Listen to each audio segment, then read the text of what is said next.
We've got the Subaru Forester and the new Kia Sportage in our comparison. We're in Canada. It's called Sportage. South of the border, it's Sportage. Same car. Let's get into it. The Kia Sportage has a 2.5-liter four-cylinder engine with an 8-speed automatic transmission, 187 horsepower, and 178 pound-feet of torque. Front-wheel drive and all-wheel drive options are available. There's also a hybrid with a 1.6-liter turbocharged hybrid powertrain with 227 horsepower and 258 pound-feet of torque, and a plug-in hybrid, which will be arriving this summer with a targeted EV range of 51 kilometers or 32 miles. The Subaru Forester has just one engine. It's a 2.5-liter four-cylinder engine and a CVT with 182 horsepower and 176 pound-feet of torque, standard all-wheel drive. We'll be focusing on the gas models for this comparison, as the Forester doesn't have a hybrid or PHEV option yet. The Sportage offers a comfortable drive and lighter steering with a quick shifting and smooth 8-speed automatic transmission. The cabin is quiet thanks to the sound-absorbing and insulated materials that Kia used in this SUV. When it comes to power, it's very good. You don't feel a lack of power even when passing on the highway. Kia has a multi-mode all-wheel drive system, providing a variable torque split between the front and rear axles. These include normal, sport, and smart drive modes to help in all-weather conditions. The sport setting gives a more agile feel by sending more torque to the rear wheels for a sportier drive. In addition, there are also terrain settings. All-wheel drive models have 8.3 inches of ground clearance and front-wheel drive models 7.1. The Forester handles well, but what it really provides is great visibility with a very open cabin. It shines off-road and in more challenging winter driving conditions with 8.7 inches of ground clearance and what's called X mode, which are driver settings which include trail capability and hill descent control. The all-wheel drive system is excellent, giving you confidence in harsher winter conditions. When accelerating quickly on the highway, the cabin noise gets a little bit louder and can feel a little bit sluggish. For most around-the-city driving conditions, it's just fine. The Forester comes standard with EyeSight driver assist technology. So both of these vehicles have the same objective, to move people around comfortably and do it economically. But they do it differently, and I think that the Sportage will appeal more to the urban commuter, and the Forester will appeal to those that maybe have the idea that they might go off-road once in a while. Sure, or one that wants an automatic transmission and one that's okay with a CVT. They are different in that way. One thing I found with the Sportage is that 8-speed automatic is really quick shifting. I think with the Forester, the CVT is fine. It's a good CVT. Subaru makes a good one, but I think it gets a little bit loud when you accelerate. You can hear it in the cabin. Well, that's the thing, is you're either kind of in one camp or the other. You know, people just are, I will have a CVT, and then there's others that like the fuel economy that comes from that. The Sportage has a sharp and strong presence with a tiger nose grille floating design. The black grille spans the entire width of the front fascia with boomerang-style daytime running lights and unique-shaped LED headlights. Moving to the rear, the taillights are connected by a thin black graphic across the tailgate, and the wiper is hidden under the rear spoiler. If you're looking for a more rugged and sporty design, the Sportage X-Line models offer unique front and rear bumpers with a satin chrome surround, gloss black window trim, X-Line badging, and 19-inch wheels. In the US, the X-Pro models have a more rugged exterior with an available two-tone roof, 17-inch wheels, and all-terrain tires. These trims are no more capable than our trims in Canada, but offer a unique look. The Sportage comes with a spare tire. The Forester did get a mild refresh for 2022. It gets a redesigned front fascia, grille, headlamps, and fog light covers. It comes standard with LED headlamps and LED taillights, power adjustable, foldable, and heated door mirrors.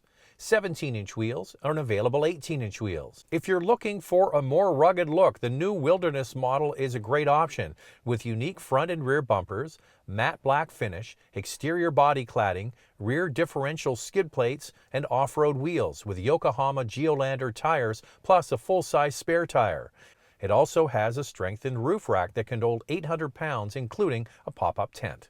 I lean more towards the Sportage for exterior styling. I think that it looks more modern, maybe a little bit more sophisticated, although I like the large windows and the large doors of the Forester.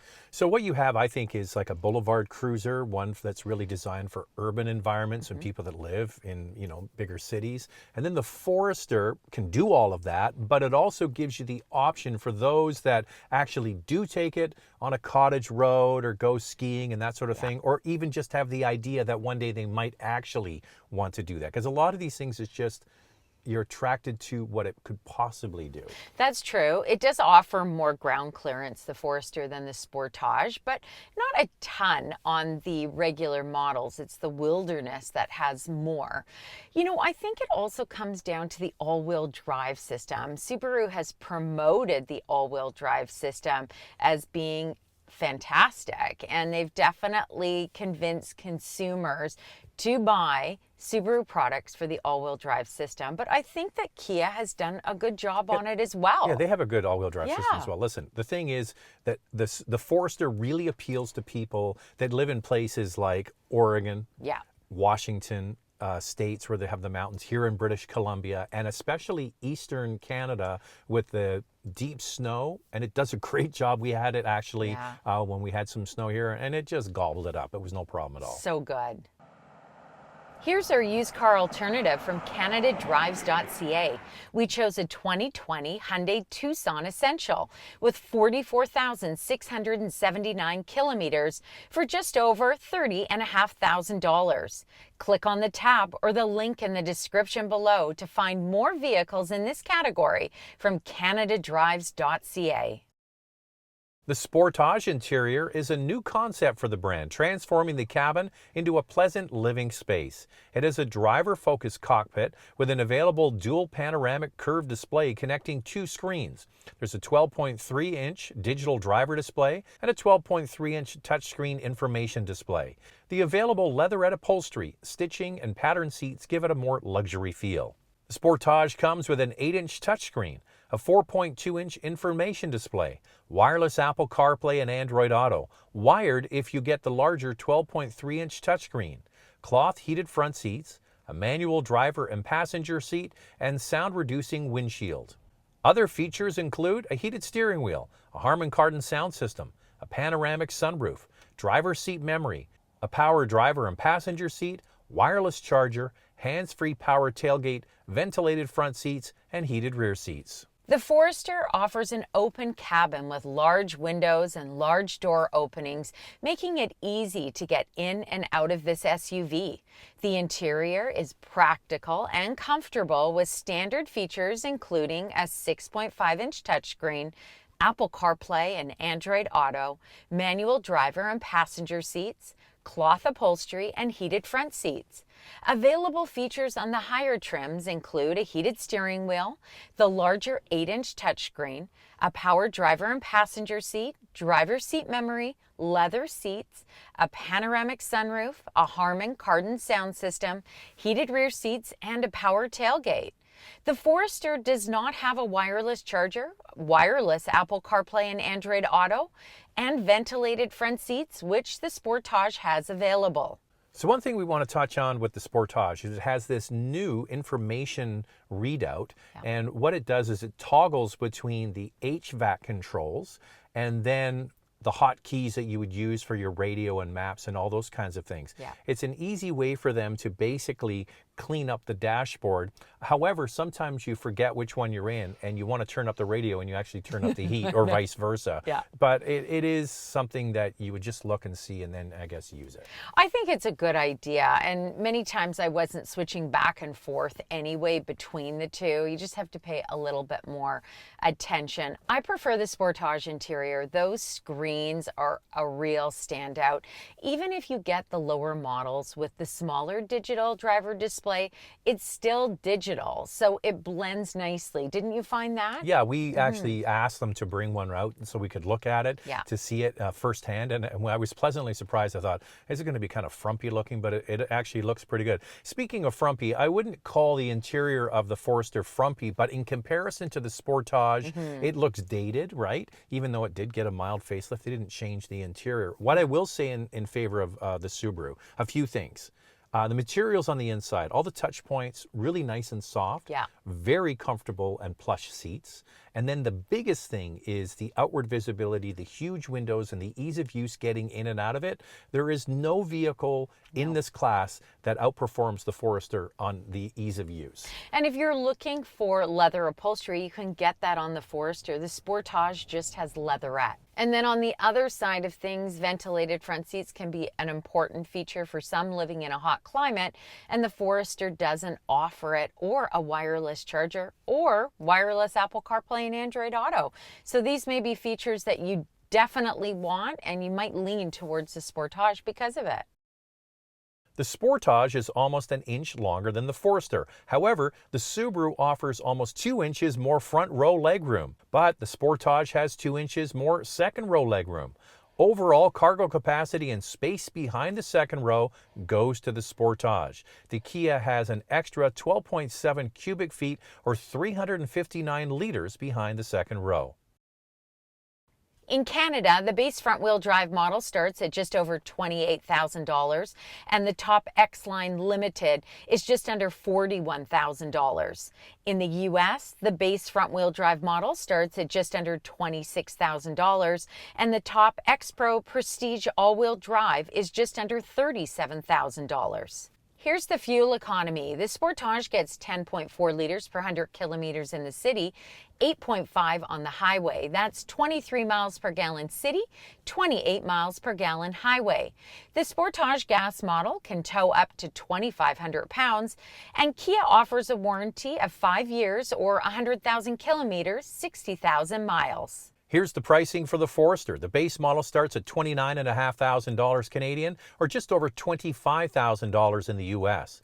The most expensive model is $40,500 in Canada and just over $35,000 in the US.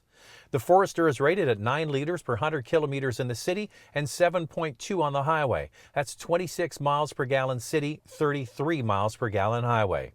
The Forester can tow 1,500 pounds, but that new Wilderness model can tow 3,000 pounds. Subaru offers a warranty of 3 years, 60,000 kilometers, or 36,000 miles. So here are some things to point out. Forester, because of that CVT, gets better fuel economy. But Kia offers a longer warranty, 2 years more than the Subaru. And we have to factor in, if you want better fuel economy, Kia will sell you a hybrid version of the Sportage, or they will sell you a plug-in if you could get one. But there you go. That's something that Subaru definitely has to work on. A lot of people know that Toyota is invested in Subaru, so there's lots of rumors kicking around that there's going to be a hybrid, maybe based on the RAV4, that they'll have as a Forester. And one thing to point out for quality and reliability scores, the Sportage, of course, it's the last model. J.D. Power gives it a predicted reliability score of 88 out of 100. But hey, this Forester is no slouch either. It gets an 82 out of 100. So both are very good, but when it comes to resale value, the Subaru holds its value more. If I lived in a sort of a semi-rural area where I had to go down some gravel roads once in a while and that sort of thing, it would be Forester all day long. But for city urban dwellers, I think I'd go Sportage all day long. I agree with you. I think that if you're in heavy snow, if you have those difficult winter driving conditions, Forester all the way for me as well. But for what we do in Vancouver, I'm a really big fan of the Sportage. The interior of the Sportage is just head and shoulders. Like back to my point about the Forester, excellent materials and it feels good and the seats are good. But just looking and interacting with it, you can see that the Kia is the future, right? very modern. Yeah. I mean, it really reminds me a lot of the new EV6 that's out. You can see how Kia has produced a modern and stylish vehicle that fits well within their fleet with this Sportage. My last thought on the Forester, it's kind of like a pug. When you have a pug, you love it because it's kind of cute, but not really. But you love it. Pugs are cute. Yeah. Yeah. Forester's cute too. Forester's cute. We have one follower who says, I just feel like eating some dirt and hugging a tree. Well, we'll leave it with that. Yeah. Type below, which one would you choose? There's always lots of comments on either side, and there's haters of each brand. I don't know why. But if you want to get a comment or question in for a future video that we do, follow Andrea's Instagram. It's Motormouth_Andrea. And what else do they have to do, Andrea? Subscribe, hit that notification bell. We put out a ton of content each week, and we'd love you to watch it all. And when's our next comparison, Andrea? We'll see you next week.